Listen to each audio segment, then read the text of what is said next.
नमस्कार दोस्तों, ocean network में आपका स्वागत। बृहस्पतिवार को प्रधानमंत्री नरेंद्र मोदी भी पश्चिम बंगाल में कूच बिहार में थे और ममता बनर्जी भी उसी इलाके में थी। जाहिर है, एक ही क्षेत्र में अगर प्रधानमंत्री भी और ममता बनर्जी भी होंगी और लोगों को संबोधित करेंगे, तो मीडिया की सुर्खियां बननी ही हैं। लेकिन प्रधानमंत्री ने जो कुछ कहा, खास तौर से संदेश खाली को लेकर के, और जिस तरीके से बृहस्पतिवार को ही कलकत्ता हाई कोर्ट की तरफ से संदेश खाली को लेकर के ममता सरकार को, जिला प्रशासन को, टीएमसी को फटकार पड़ी है, उससे ये मसला जो है एक बार फिर सुर्खी बन गया है और चर्चा का विषय भी बन गया है।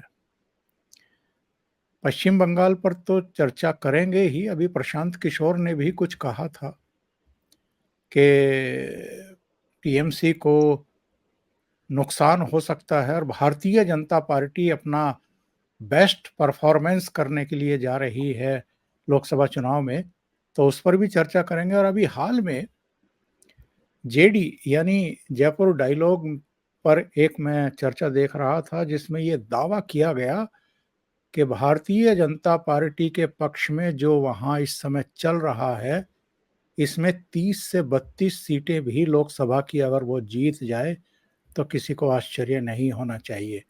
क्या ऐसा हो सकता है? अगर ऐसा हुआ तो ममता बनर्जी के लिए तो ये बिल्कुल लाल झंडी की तरह ही होगा और उनकी उल्टी गिनती शुरू हो जाएगी। मेरे साथ बहुत ही खास मेहमान जुड़ रहे हैं, प्रयागराज से वरिष्ठ पत्रकार अनुपम मिश्रा। तो अनुपम जी को साथ जोड़ करके चर्चा को आगे बढ़ाते हैं। अनुपम जी, बहुत स्वागत है। नमस्कार। नमस्ते।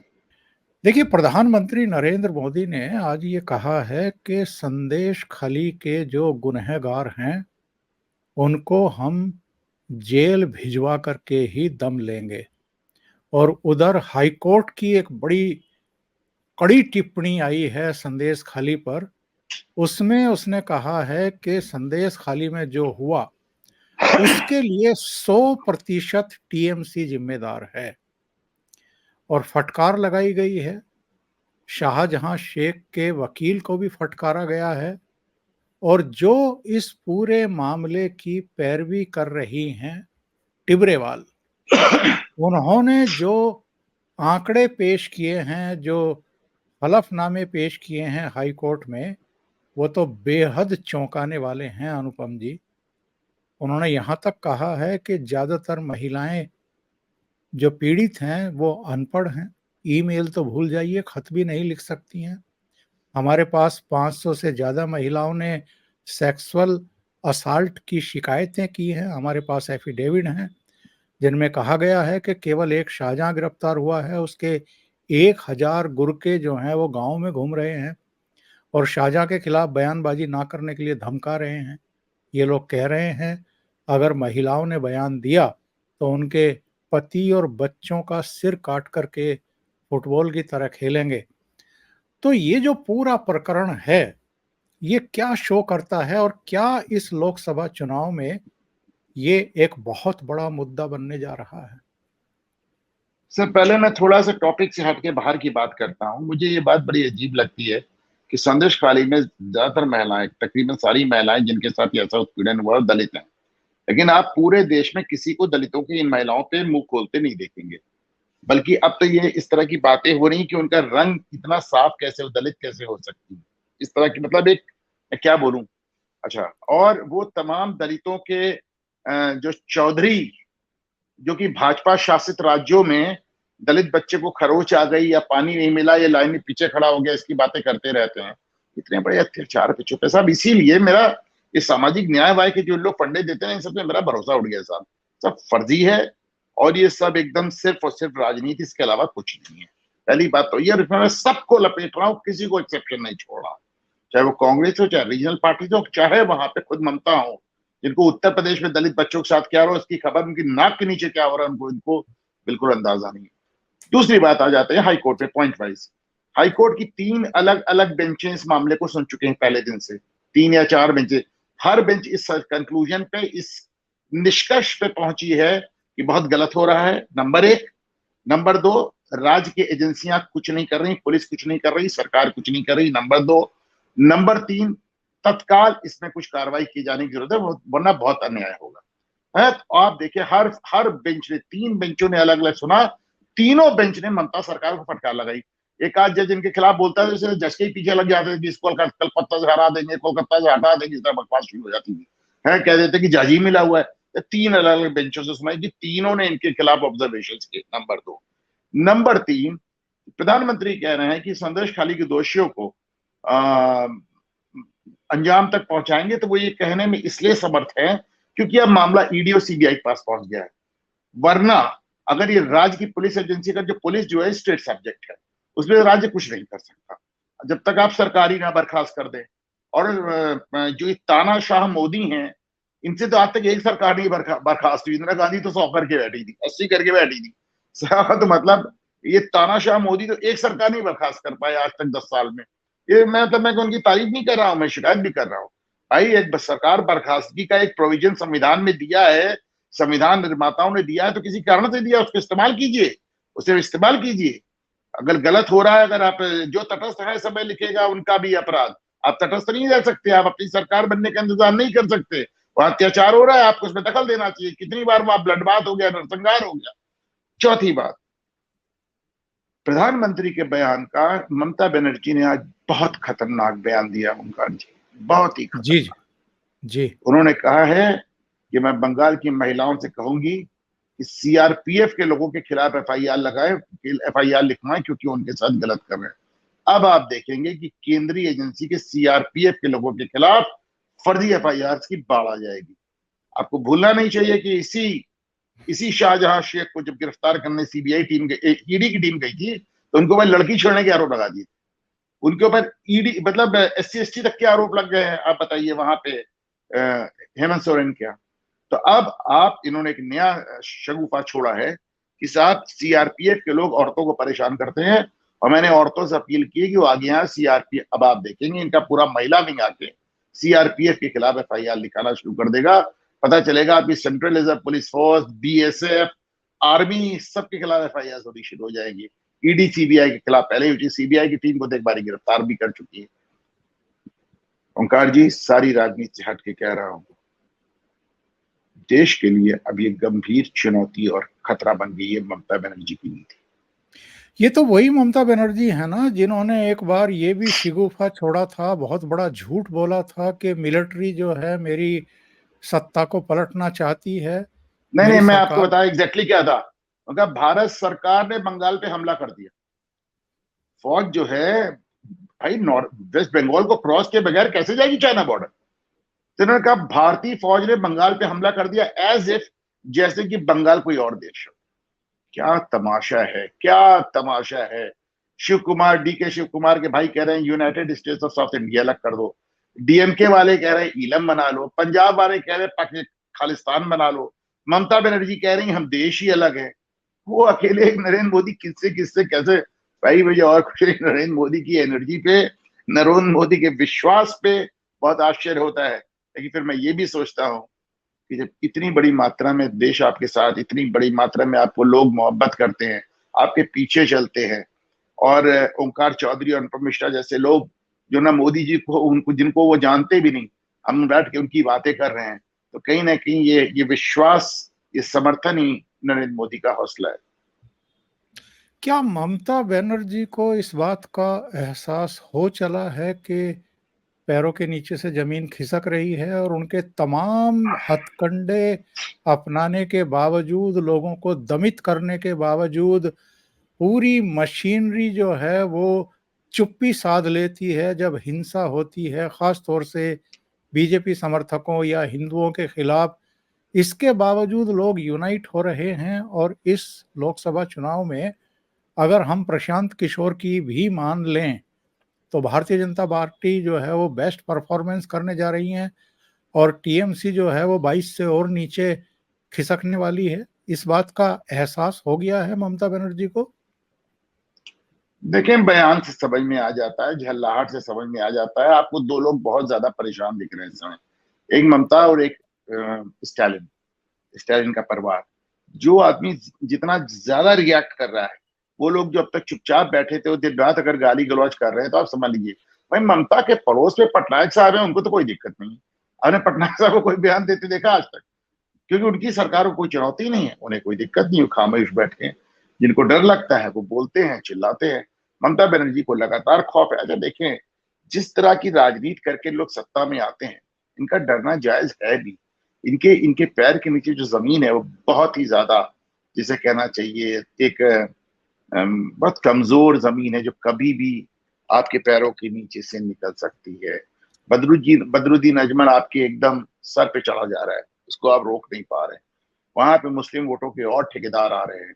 हिंदुओं को फाइनली रियलाइज हो रहा है कि साहब क्या हो रहा है, वो बीजेपी की तरफ पलट रहे हैं। ममता बनर्जी क्या है, एक गुंडों का समूह समूह जो कि पहले सीपीआई के साथ था, अब टीएमसी के साथ है। सीपीआई के पूरे का पूरा जो एक गुंडागर्दी का समूह था, मैं तो बंगाल में रहा हूं, मैंने देखा जाके पूरा वो जो लूट मार वसूली टोलाबाजी वाला जो एक समूह था, पूरा पूरा कल तक कम्युनिस्टों के लिए काम करता था, ममता बनर्जी के लिए काम करता है। कोई उसमें अंतर नहीं, कोई शैली में भी अंतर नहीं है। बल्कि ममता बनर्जी की सारी राजनीति सिर्फ ये दिखाने की हम वामपंथियों से ज्यादा वामपंथ हैं। और अनुपम जी, जो प्राइम मिनिस्टर ने एक बात कही है और पश्चिम बंगाल में भी उन्होंने जाकर के दोहराया है कि जो पब्लिक का लूटा गया है और जिसकी बरामदगी हो रही है, अब ये तो हम जानते हैं कि पार्थ चटर्जी और उनकी महिला मित्र अर्पिता मुखर्जी के यहाँ से ही करीब 54 करोड़ का कैश बरामद किया था एजेंसियों ने। इसके अलावा अनुव्रत मंडल हो या अभी जो वो मलिक गिरफ्तार हुआ है मंत्री, और उसी का गुरका ये था शाहजहां शेख, इनके यहाँ से जो बरामदगियां हो रही हैं, तो एक मैकेनिज्म जो है कहीं ना कहीं प्रधानमंत्री बनवा रहे हैं कि जो जनता से लूटा गया, क्योंकि पार्थ चटर्जी के यहाँ से जो बरामद हुआ था उसके बारे में तो ये जानकारी मिली थी कि एजुकेशन मिनिस्टर के तौर पर जो भर्तियां की गई थी उसमें वो पैसा लूटा गया था। तो ये पहचान करना कि किस किस से लूटा गया था और फिर उनको वापस दिलाना, ये एक बड़ा दांव भी हो सकता है प्रधानमंत्री का, और इनको बैकफुट पर धकेलने का एक बहुत बड़ा फैसला भी हो सकता है। देखिए, ये तभी संभव है जब बंगाल में आपकी सरकार आ जाए।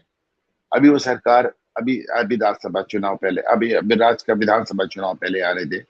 विधानसभा चुनाव आने के पहले संभव नहीं, लेकिन चूंकि जितना पैसा आया है ओंकार जी, उससे कहीं ज्यादा मात्रा में लोगों से पैसा लेके उन्हें कुछ नहीं दिया गया, लोगों को सरेआम लूट लिया गया है। इसलिए प्रधानमंत्री ने संदेश दिया है कि हमें आने दीजिए, हम आपका लूटा हुआ पैसा वापस दिलाएंगे। देखिए, ये तो पता नहीं क्यों, आपने देखा होगा कि जब इलेक्टोरल बॉन्ड सामने आते हैं, तब जाहिर सी बात है भारतीय जनता पार्टी गुजरात से लेकर महाराष्ट्र तक फैली हुई है, इतने इंडस्ट्रियल सेंटर्स हैं, तो उनको सबसे ज्यादा मात्रा में चंदा आया, फिर कांग्रेस को आया है। जो बात मुझे समझ में नहीं आती कि ममता बनर्जी जिन्होंने इंडस्ट्री का सुपड़ा साफ कर दिया वेस्ट बंगाल से, उनको कौन चंदा दे रहा है? क्योंकि तीसरे नंबर पे वही है, वो कहां से पैसे पा रही है? तो उनका अगर टीएमसी को आज की तारीख में कोई पैसा दे रहा है तो एक्सटॉर्शन है, वो एक्सटॉर्शन है ओंकार जी। क्योंकि आपने जब बिजनेस ही नहीं पनपने दिया अपने यहाँ, आपको याद होगा सिंगूर में कैसे रैली करके टाटा नैनो की फैक्ट्री बनाई थी। जब आप अपने यहाँ से बिजनेस ही नहीं पनपने दे रहे हो, तो सब क्या आपको पैसे दे कौन रहा है? ममता बनर्जी ने बीजे एक और नया तरीका निकाला था, आपको याद होगा कि वो आड़ी तिरछी लाइनें खींच के उसको पेंटिंग के नाम पे करोड़ों में बेचने लगती थी। तो एक ये भी उनके पास तरीका था, लेकिन उनको लगा कि शायद कितनी पेंटिंग बेचूंगी। तो ये इलेक्टोरल बॉन्ड्स में जो पैसा आ रहा है, वो भी टीएमसी को इतनी बड़ी मात्रा में जाना बहुत आश्चर्यजनक है उनका। अच्छा, ये तो चुनाव आयोग भी जानता है, तमाम अब दल जान चुके हैं कि पश्चिम बंगाल में सबसे ज्यादा राजनीतिक हिंसा होती है और खास तौर से चुनाव के समय तो ये कई गुना बढ़ जाती है। पिछली बार भी हमने देखा था, विधानसभा चुनाव के समय भी, जो लोकल बॉडीज के चुनाव थे उनमें भी हमने देखा है, बहुत सारे लोगों को मार दिया गया था। और नतीजे आने के बाद, विधानसभा चुनाव के नतीजे आने के बाद जो नंगा नाच हुआ था, वो भी हमारी सबकी स्मृतियों में है, सब इस समय रिकॉर्ड पर है और हाई कोर्ट और सुप्रीम कोर्ट तक में उसकी ऐसे ऐसे सुनवाई वीडियो चल आए थे रही है। ओंकार जी, ऐसे ऐसे वीडियो आए थे कि आज भी याद करके एकदम रूह कांप जाती है। बिल्कुल। तो मेरा प्रश्न ये है कि ये जो सेंट्रल एजेंसियां हैं, सीआरपीएफ है या दूसरी एजेंसियां हैं, ये ही वहां पर थोड़ा बहुत सुरक्षा कवच बनते हैं जो हिंसा के शिकार लोग होते हैं उनके। इनके खिलाफ अगर एफआईआर लॉन्च करवाने का एक प्लान बनाया है ममता बनर्जी ने, और वो भी छेड़छाड़ और रेप का, तो ये बेहद खतरनाक मूवमेंट है। और चुनाव आयोग को इस पर और हाई कोर्ट सुप्रीम कोर्ट को भी इस पर संज्ञान लेना चाहिए। क्या करेंगे आप ओंकार जी, क्या करेंगे आप? देखिए, चुनाव आयोग वहां सीआरपीएफ भेज भी दे तो उसका जो डिप्लॉयमेंट होता है, उसको जो लगाना होता है, तो कलेक्टर के हाथ में होता है ना, जो मुख्य चुनाव अधिकारी होता है। वो जहां अपने हिसाब से लगाता है, चुनाव आयोग का उसमें से होता है, लेकिन फाइनल डिप्लॉयमेंट तो डीएम ही करता है ना। डीएम तो उन्हीं का है। आप क्या करेंगे, कितना करेंगे? लेकिन मैं मानता हूँ कि इससे अंतर पड़ता है, लेकिन सिर्फ इसी से अंतर पड़ा होता तो वामपंथियों की सरकार नहीं जाती ना, फिर वामपंथियों की सरकार नहीं जाती। तो ठीक है। और मान के चलता हूँ कि हर तरह के अत्याचार की एक लिमिट होती है, और इस अत्याचार की भी एक लिमिट होती हुई नजर आ रही है ओंकार जी। और इसका जवाब जनता देगी। जिस तरह वामपंथियों का हिसाब हुआ, वैसे ममता का भी हिसाब होगा। और लेकिन चुनाव आयोग इसमें ज्यादा से ज्यादा सेंट्रल फोर्सेस भेज सकता है, लेकिन जिलाधिकारी उसमें फिर फाइनली उसकी भूमिका बहुत महत्वपूर्ण हो जाती है। और आप जानते हैं कि जिलाधिकारी किसके कंट्रोल में और कैसे काम करते हैं। इसका एक ही इलाज हो सकता है कि बंगाल को गवर्नर रूल के अंडर विधानसभा चुनाव कम से कम कराए जाए। लोकसभा चुनाव ऐसे करा लीजिए आप, लेकिन और मुझे कोई बड़ी बात नहीं कि अगर लोकसभा चुनाव में भारतीय जनता पार्टी को अच्छा बहुमत मिले, अगर बढ़िया तरीके से बाजी पलट जाए और ममता बहुत डिफेंसिव हो जाए, तो कोई बहुत बड़ी बात नहीं है। विधानसभा चुनाव फिर गवर्नर रूल में ही कराया जाए। और अगर जो सूचनाएं आ रही हैं कि 30-32 तक सीटें जीत सकती है भारतीय जनता पार्टी, एक अंडर करंट है और ममता बनर्जी के खिलाफ एक अंदर ही अंदर वेव चल रही है, तो ऐसे में ये ऑफेंसिव होंगी या डिफेंसिव होंगी? ममता को आज तक देखे डिफेंसिव तो हमने देखा नहीं। वो जितना परेशान होती हैं, उतनी ही और ऑफेंसिव हो जाती हैं। ममता बनर्जी के अंदर 1 लाख बुराइयां हों, पर इस बात से तो उनके दुश्मन भी इनकार नहीं कर सकते कि ममता इज अ फाइटर। वो बहुत ही एक अग्रेसिव अंदाज में, उनको आज तक आपने दब के बात करते तो देखा नहीं। कांग्रेस का उन्होंने क्या हाल किया आप देखिए, और सबको उनको भगा दिया, बल्कि पड़ोसी राज्यों में भी जाके उनके खिलाफ ना कैंडिडेट उतार दिया। और कितनी बड़ी बात कह दी सोनिया गांधी की, चुनौती दे दी कि 40 सीट आ जाएंगी तुम्हारी, तब देखेंगे। तो वो उनका अपना एक अंदाज है पॉलिटिक्स करने का। तो वो जितना परेशान होंगी उतनी उग्र होंगी, जितनी उग्र होंगी उतनी डेंजरस होंगी। मैं मानता हूं कि इनको बहुत इस मामले को बहुत संभाल के देखने की जरूरत है उनका। अनुपम जी, बहुत बहुत धन्यवाद। पश्चिम बंगाल के घटनाक्रम पर, प्रधानमंत्री की रैली पर, और जो इस समय रवैया है ममता बनर्जी का, उस पर आपने अपने विचार रखे। Thank you so much. नमस्कार।